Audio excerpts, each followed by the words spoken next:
Hi everyone, here in this video we're going to talk about our new feature which allows us to synchronize product quantity from different Odoo locations to different Magento locations.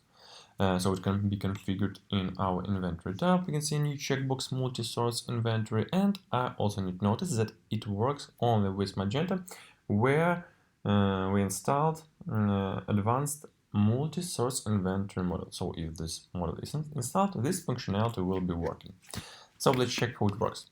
First of all, I activate this checkbox. Also, we need to define and map the locations between Magento and Odoo. So here we can see locations in Odoo, shelf 1, which corresponds to default source location in Magento, and shelf 2 corresponds to store 2 location in Magento. So let's check on our product. For example, this product. Here we can see 2 locations, shelf 1 and shelf 2. So let's update the quantity. For example, 3 and 14. Let's click on apply, then action, export product quantities to external. Let's check the job was created and already done.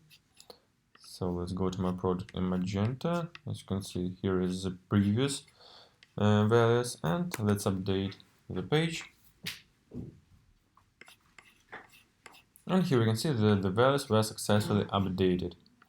So for now, I will show you how to do the same on import. If I need to update the quantities, we just need to go to the initial import tab, import stock levels, define the mapping between location, for example, shelf 1 corresponds to default source, and then click on import.